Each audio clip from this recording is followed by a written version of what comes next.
Hello അസ്സാം വലൈക്കും. ചത്തിരിയുടെ പുതിയൊരു എപ്പിസോഡിലേക്ക് എല്ലാവർക്കും സ്വാഗതം. ഇന്ന് ഞാൻ വന്നിട്ടുള്ളത് ഫിഷ് കൊണ്ടാട്ടത്തിൻ്റെ റെസിപ്പിയുമായിട്ടാണ്. അതിനുവേണ്ടി ദശക്കട്ടിയുള്ള ഏത് മീൻ വേണമെങ്കിലും എടുക്കാം. അതിനുവേണ്ടി മീനിലേക്ക് കുറച്ച് മഞ്ഞൾപ്പൊടി, മുളക് പൊടി, ഉപ്പ് എന്നിവ ചേർത്ത് നന്നായി മാരിനേറ്റ് ചെയ്ത് വെക്കുക. അരമണിക്കൂറിന് ശേഷം ഓയിലൊഴിച്ച് അതൊന്ന് തിരിച്ചും മറിച്ചു വിട്ട് പൊരിച്ചെടുക്കുക.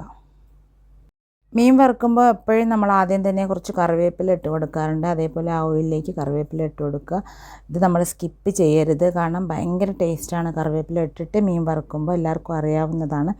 അങ്ങനെ നമ്മൾ നേരത്തെ മാഗ്നേറ്റ് ചെയ്ത് വെച്ച മീനൊക്കെ ഇതിലേക്ക് ഇട്ടിട്ട് തിരിച്ചും മറിച്ചു വിട്ട് പൊരിച്ചെടുക്കുക. പൊരിക്കുമ്പോൾ അധികം മൂത്ത് പോവരുത്, കുറച്ചൊന്ന് മൊരിഞ്ഞാൽ മതി. ഓക്കെ, ആ ഒരു രീതിയിലാണ് നമ്മളിതിലേക്ക് മീൻ വറുത്തെടുക്കേണ്ടത്. ഇതിനുശേഷം വേറൊരു പാത്രം സ്റ്റൗവിൽ വെച്ചതിന് ശേഷം അതിലേക്ക് നമ്മൾ നേരത്തെ മീൻ വറുത്തതിൻ്റെ എണ്ണയിൽ നിന്നും 1.5 ടേബിൾ സ്പൂൺ എണ്ണ ഒഴിക്കുക. 1.5 ടേബിൾ സ്പൂൺ തന്നെ ഇഞ്ചി വെളുത്തുള്ളി പേസ്റ്റും കൂടി ചേർത്ത് നന്നായിട്ട് ഇളക്കി കൊടുക്കുക. ഇതിൻ്റെ പച്ചമണം ഒന്ന് മാറിക്കഴിയുമ്പോൾ കുറച്ച് കറിവേപ്പില കൂടി ചേർക്കുക. അതിനുശേഷം ഒരു 1/4 കപ്പോളം അല്ലെങ്കിൽ ഒരു കൈപ്പിടി ചെറിയ ഉള്ളി നമ്മൾ ചെറുതായിട്ട് നുറുക്കിയത് ഇതിലേക്ക് ഇട്ട് കൊടുക്കുക.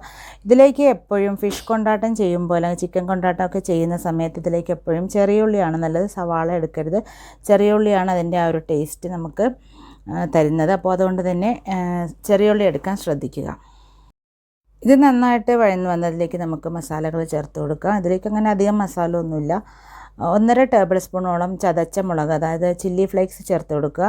പിന്നെ ഒരു 1/2 ടീസ്പൂൺ മഞ്ഞൾപ്പൊടി, പിന്നെ ഇതൊന്ന് നന്നായിട്ട് ഇളക്കി കൊടുക്കുക. അപ്പോൾ ഈ ഒരു സമയത്ത് നമ്മുടെ സ്റ്റൗവിലെ തീ സിമ്മിലിടാൻ ശ്രദ്ധിക്കണം, അല്ലെങ്കിൽ മുളക് പെട്ടെന്ന് കരിഞ്ഞു പോകും.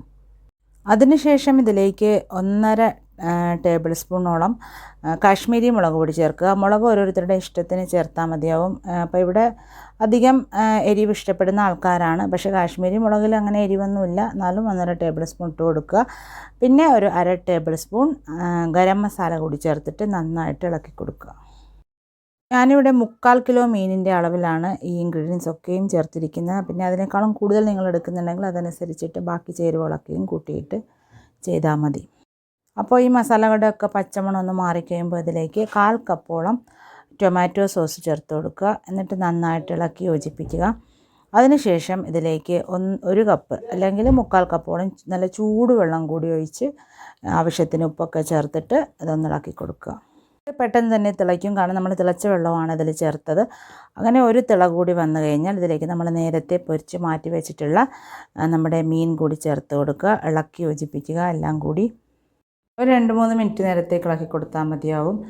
ഇനി ഒരു സെർവിങ് ഡിഷിലേക്ക് ഇത് മാറ്റി കൊടുക്കുക.